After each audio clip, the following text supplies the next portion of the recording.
Coucou les poissons, j'espère que vous allez bien. On se retrouve donc pour les énergies de rentrée, les énergies de septembre que te réserve la rentrée pour le mois de septembre avec le prisme de mon tarot de Marseille.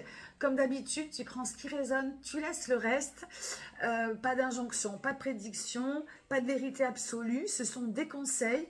Tu peux aller piocher ton ascendant, ton signe lunaire, le signe du voisin, de ton petit copain, ta petite copine. Le principal, c'est de piocher les conseils qui te font du bien dans l'instant présent. Hein, c'est des petites histoires que je raconte. Il n'y a rien de figé et c'est juste pour essayer de comprendre. Donc ça matchera, ça matchera pas. Tu fais un peu tes courses et j'espère que du coup ça te parlera. On va commencer de suite par le thème. Alors on a pas mal d'arcanes majeures pour ton signe. Il faut savoir au niveau astrologique, on est dans le mois de la Vierge qui est en signe opposé et donc du coup il va y avoir une pleine lune en Poisson.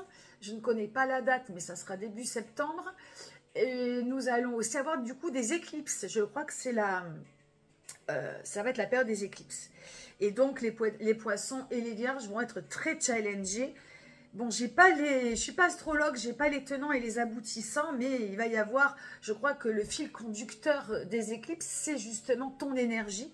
Hein, ça demande beaucoup de lâcher prise, beaucoup de spiritualité, beaucoup d'empathie, ça va être voilà très émotif, très émotif. Hein, ça demande à beaucoup exprimer nos émotions. Donc on va aller voir. Et du coup, ta lecture de septembre, on a quand même 1, 2, 3, 4. On a 4 arcanes majeures sur 3, 6, sur 7. Donc on a vraiment beaucoup de temps fort dans ta lecture. Et on va aller donc essayer de comprendre. Déjà, le thème de ta lecture, c'est l'étoile. L'étoile, connexion, le grand tout, le cosmos. Bon, ça pourrait faire référence au Verseau, mais je trouve que le Poisson, c'est bien adapté aussi. Hein. Il n'y a pas de frontières. Le Poisson voilà, le Poisson qui nage dans tous les océans. Et puis, ben, l'étoile une étoile parmi toutes les étoiles. Il n'y a pas de frontières. L'étoile, c'est la vérité, la chance, la sensualité. L'étoile, c'est la connexion au grand tout, c'est la guérison, les fluides. C'est tout, voilà, c'est tout ça. Donc ça peut être un mois de chance, un mois de guérison, un mois de grande connexion, un mois où tu vas te sentir de faire un avec la nature, de respecter la nature, de te mettre un peu en mode écolo, voilà, de te mettre à nu aussi face à toi-même avec beaucoup d'authenticité. Bon, déjà d'avoir ça dans le thème, je trouve ça génial. Alors ça peut aussi, dans le côté mal aspecté, de mener deux relations en même temps, de faire des choses en même temps, d'être, voilà, de vouloir trop en faire et puis du coup d'être complètement coupé de soi, d'être coupé de soi, de ne pas ressentir, de ne pas se sentir connecté, etc. Bon, j'en parle parce qu'on peut... on ne peut pas toujours voir le verre à moitié plein et je sais que pour certains ou certaines, la vie est difficile. Donc, il peut y avoir voilà, tu as l'énergie en toi que la roue tourne et que tu sois guidé par ta bonne étoile, mais tu peux, au moment où je te parle, ressentir l'inverse. Donc, on va essayer de voir qu'est-ce qui peut t'amener à faire tourner la roue et à te sentir guidé par voilà, guidé par ta bonne étoile. On commence par le 10 de bâton. 10 de bâton, eh bien, ça peut être une fin de cycle, un début de cycle. Hein. Le 10 de bâton, c'est l'énergie sexuelle qui transmute en... Alors après, c'est l'as d'épée qui transmute en pensée, qui transmute en esprit. On est tellement bien dans sa peau que voilà, on va engager de nouveaux projets, etc. C'est vraiment une espèce de transition et de transformation. Donc, il peut être... voilà, qui peut être professionnel, mais qui peut juste être, voilà, de se sentir tellement bien qu'on peut faire du bien à l'autre. Voilà, on transforme son énergie vitale, son énergie sexuelle, son énergie créative en esprit. C'est ça, un peu clairement ce que ça veut dire dans le tarot de Marseille. On peut aussi, du coup, être complètement coupé de son énergie sexuelle, coupé de son énergie vitale, et puis, ben, du coup, d'être dans le renoncement, d'être dans la tristesse, d'être un petit peu dans le... voilà, de ne pas y croire, quoi. hein, de ne pas y croire. Donc, et voilà. Et là, on est dans une connexion où soit on est porté par la chance, on est extrêmement bien ancré, et du coup, les choses se font de manière fluide, mais on peut justement se sentir complètement coupé. Alors, on va aller voir la direction. Une autre arcane majeure, et pas des moindres, c'est l'arcane sans nom, dit la mort. Mais il n'y aura pas de mort, je te rassure, c'est une mort symbolique. C'est-à-dire que là, eh bien, pour que la roue tourne, pour que la chance revienne, pour que la connexion revienne, il va peut-être falloir abandonner de vieux schémas, il va peut-être falloir couper des têtes, c'est-à-dire déraciner des mauvaises herbes en soi, autour de soi, voilà, de chercher ce qui ne va plus et de laisser mourir ce qui ne va plus. Hein, donc, c'est l'arcane sans nom, c'est le nettoyage de soi, la purification, c'est le deuil, de faire le deuil, un travail de deuil, un travail psychologique. Donc, peut-être que c'est un bon moment d'engager une thérapie, d'engager un travail sur soi. En tout cas, il y a quelque chose de lourd, mais ça peut être des choses légères aussi, hein, de juste savoir ce qu'on ne veut plus, de laisser mourir ce qui ne marche plus. Et puis tout simplement, si tu es plutôt bien connecté et si tu es dans quelque chose de transcendant et de bon, eh bien c'est juste de passer un mois, hein, on est dans le mois de la Vierge, on est dans le mois du bien-être, et donc ça va être de chercher à se faire du bien, à peut-être prendre des bains, à faire des massages, des nettoyages karmiques, des nettoyages tout court, prendre soin de soi, alors voilà, la mort, l'arcane sans nom, c'est vraiment le changement, la transformation, la révolution. C'est vraiment de faire taire la colère, de faire taire une certaine violence en soi. Il y a vraiment beaucoup de symbolique. J'étais à deux doigts de lire les mots-clés, mais enfin là, je t'en ai dit beaucoup. Et c'est vraiment d'enlever les mauvaises herbes dans ta vie, dans ta conception des choses, pour vraiment aller de l'avant, pour vraiment te régénérer.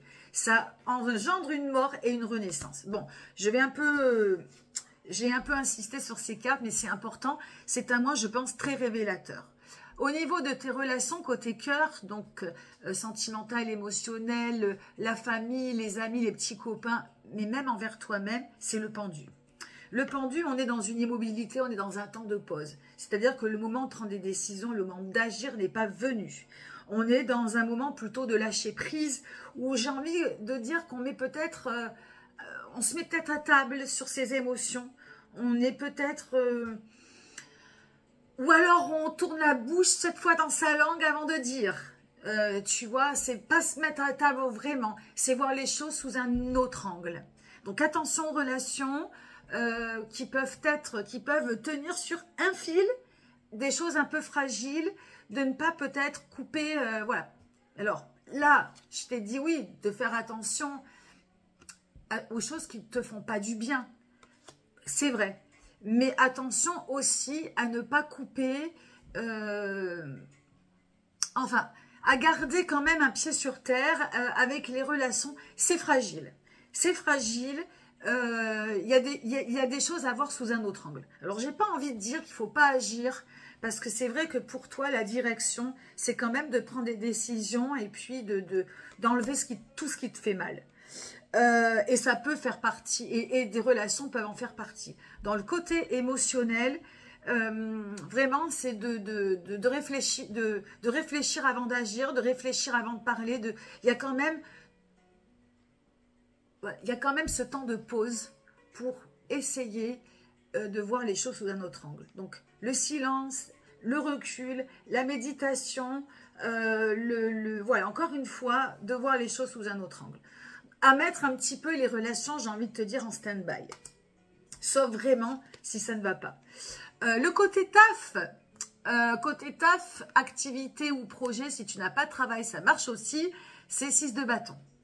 6 de bâton, le 6 c'est l'harmonie, le plaisir, hein, donc là on est vraiment où dans un refuge, dans le travail, parce que tu sais que dans le travail ou dans une activité que tu vas reprendre, parce que c'est le mois de septembre et qu'on a envie de se faire du bien.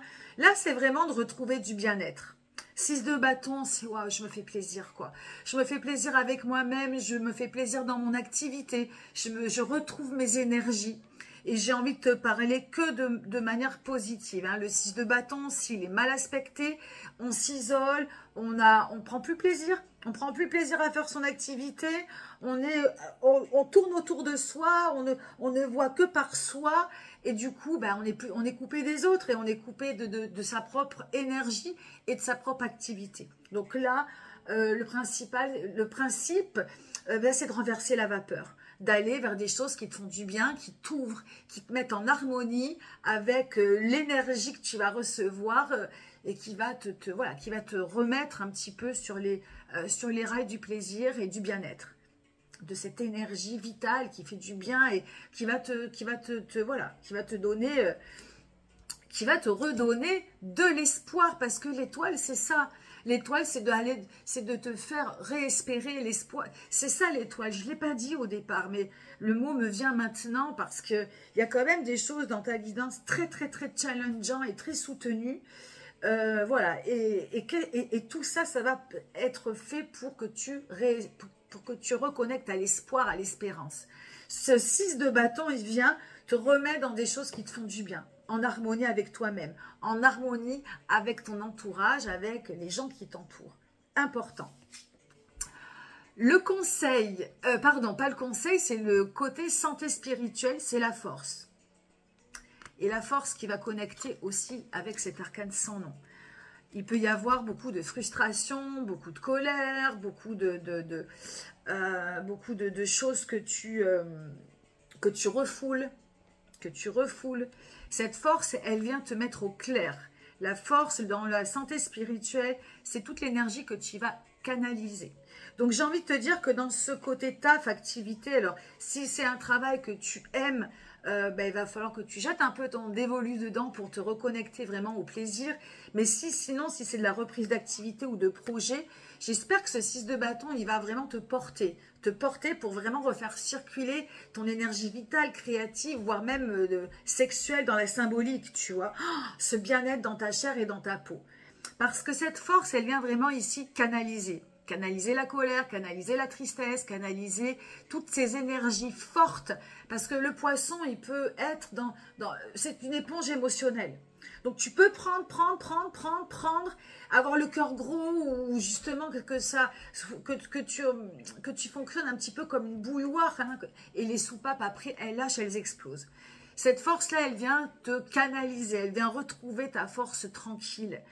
Elle vient vraiment, du coup, voilà, refaire circuler toutes ces énergies pour que tu puisses enclencher un nouveau cycle. Et elle est concernée avec ce 10 de bâton. Si ce 10 de bâton, il est comme un sens interdit, que toutes tes énergies vitales soient bloquées, ton énergie sexuelle est bloquée, ton énergie créative est bloquée, tu n'as plus d'inspiration, etc. Cette carte de la force va t'aider à canaliser. Donc pour moi, vraiment, de retrouver une activité créative, de retrouver une activité sportive, de retrouver une activité professionnelle, quelque chose qui fasse lâcher les vannes et qui t'amène une nouvelle énergie, un nouveau départ. Peut-être que ça va aussi être une nouvelle manière, une nouvelle relation, une nouvelle manière aussi de communiquer. Tu vois, 11 la force, 12 le pendu et 13 l'arcane sans nom. Donc là, on a, à partir du moment où tu vas chercher à te canaliser, à vraiment te retrouver, à regrouper tes forces, comment dirais-je, dans le sens de force tranquille, de pas faire, justement, de pas utiliser la force physique, mais de récupérer tes forces, de les canaliser, tu vois. Ce pendu vient aussi ne pas chercher le conflit avec l'autre, tu vois. 11, je canalise. 12, je me mets en méditation, en silence avec les relations avec qui ça pourrait poser problème. Et 13, j'avance vers ma transformation. J'avance vers ma transformation, j'avance vers ma positivité, vers mon nettoyage, j'avance sur moi, quoi. J'avance, je me fais du bien, j'avance vers ce qui me fait du bien, je renais, je brûle. Enfin, après, j'ai pas envie d'employer des mots, mais c'est des mots symboliques pour envoyer à la terre ce qui est à la terre et pour garder et aller de l'avant et renaître. Et c'est une renaissance. Ce mois de septembre, si tu le veux bien, ben, c'est une renaissance. Et à la mi-septembre, alors j'aime pas, tu le sais que j'aime pas figer les choses, mais au bout du bout, tu vas retrouver ta connexion poisson, ton empathie, ta bienveillance, et puis voilà. Mais ça peut passer par des choses qui soient très challengeantes. Et je finirai par la reine de bâton, qui te demande beaucoup de fragilité. Ce mois de septembre, voilà, je reste assez humble avec mes énergies. Je vais pas je vais pas dans l'inconnu. Je vais pas dans l'inconnu. Je reste dans mes énergies. Je protège mes énergies vitales. Je me protège de ce qui fait du mal. Je me protège je garde vraiment mon essentiel. Je retrouve mon plaisir. Je retrouve mon harmonie. Je retrouve mon ancrage, mais je mets pas la barre trop haute. C'est ça le conseil, de vraiment retrouver ton énergie vitale, l'essentiel, protection avec ce qui fait du mal. Et je pense que la petite étoile et la bonne étoile reviendra au-dessus de ta tête, si ce n'est qu'elle l'est déjà, et à ce compte-là, voilà, c'est que du bon flot. Voilà. Mais il y a un petit travail à observer et je pense que c'est un beau mois de septembre qui s'annonce. Donc, une belle rentrée. Merci de liker si cette guidance t'a plu. Écris-moi un petit mot aussi, le cœur t'en dit. Ça fait toujours plaisir et je te souhaite une belle rentrée. Je te dis à très bientôt. Bye bye.